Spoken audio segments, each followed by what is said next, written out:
Yo people, what's up? This is your boy Jay Sean and you are checking out The Five right here on MCV.com.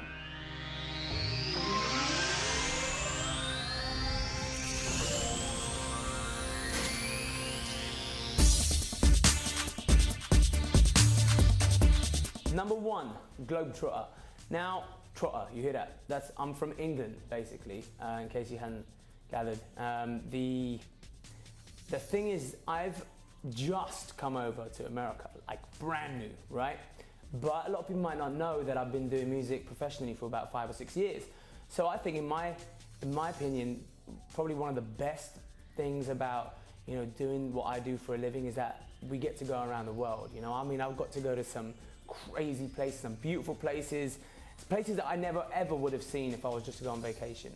And not only been there, but performed in all these different places, so to different crowds. Like I'm talking like, you know, from the mountains of Nepal to like the middle of the desert in Dubai, you know, to the beach in Puerto Rico, and all these places. It's just like, for me, one of the best things about doing what I do is the variety and of cultures that I meet and all the different foods that I get to try out. And you know, that's probably one of the nicest things about my job. Number two, Dr. Sean. See, now I wasn't always doing this, being a singer for a living. I was actually on my way to becoming a doctor, believe it or not. I did 2 years of medical training, medical school. And you know, I didn't know, I mean, I love music. I didn't know that music was gonna become my life or my career or my profession.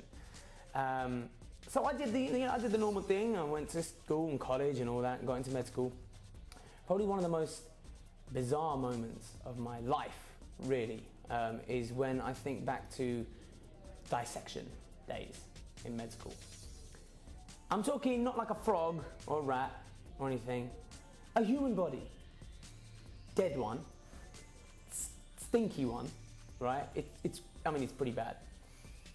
And the time we were dissecting the gluteus maximus muscle. Now, for those of you guys that don't know where that is, it's in the arse, okay? So we turn this person over, break his arm, dislocated in the process, but that's another story. And there I am, casually talking about, like, you know, what was on TV the last day, while chopping off this woman's arse and taking the bits of flesh and chucking it into a garbage bin as we're speaking.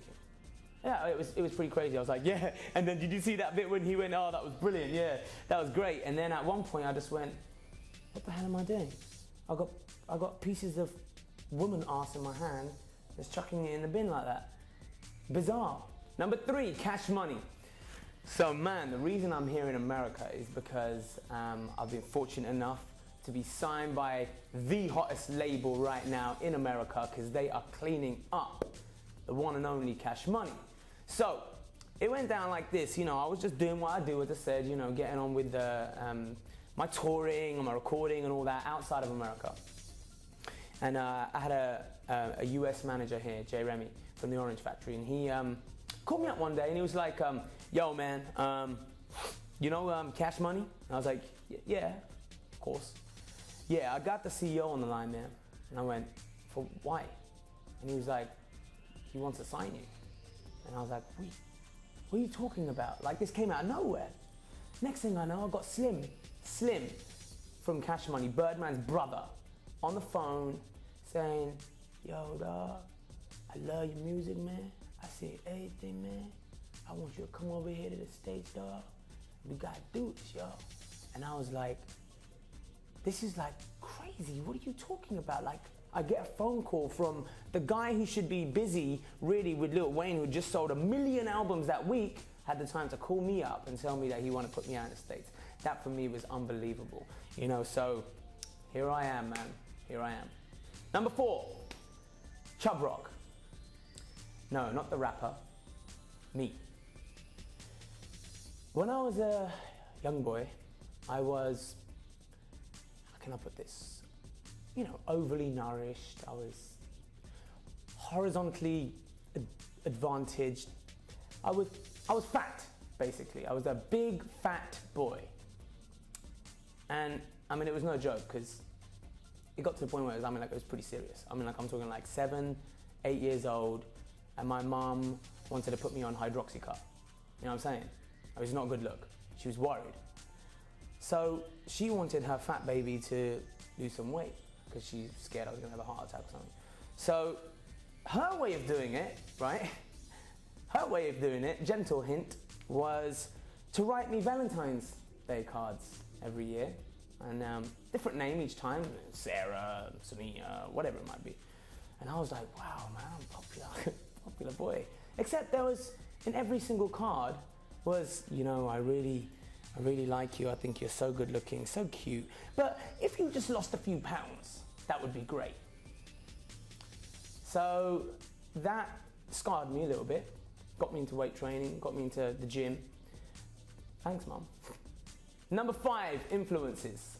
So check it out, man. I grew up in London listening to such a vast range of music when I was a kid. I mean, I don't even know, I personally feel that music is one of those things that, you know, it either is background music, it's background noise to some people, or it's more than that. It's like your life. And then for some reason, I don't know why, I was like 8, and people like Stevie Wonder, Michael Jackson, Lionel Richie, I'm listening to this as an 8-year-old. Like, my friends are listening to, I don't know who they were listening to at age 8, but I was into like these real R&B soul artists, you know, and then I started getting heavily into hip hop as well, talking about people like, you know, Das EFX and people like De La Soul, Tribe Called Quest, you know, real soulful type of hip hop. And from there, you know, Boyz II Men as well, all this kind of stuff. And then I got really into sort of Brian McKnight and, you know, all these heavy soul singers.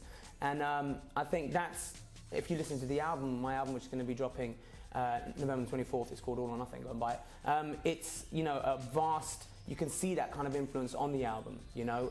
There's some pop tracks, of course, but then there's some other sort of ballads which would be very reminiscent of the Jodeci, Blackstreet, you know, Joe, that kind of thing. So, yeah, man, I'm very, very glad that I had that kind of influence. Hey people, what's up? This is your boy Jay Sean, all the way from the UK to the USA, you know what I'm saying? Thank you for checking out my 5. Hope you guys enjoyed it. Please do go out there and support your boy. My album is called All or Nothing. It's gonna be dropping November the 24th. You need it in your collection, all right? Trust me, it's something new, it's something fresh, it's something exciting, a new sound. Make sure you guys go cop that. Check out my single, it's called Down, features Lil Wayne. It's out right now. Go up and do the right thing. iTunes, do it now. You're on the computer right now, so go and do it, all right?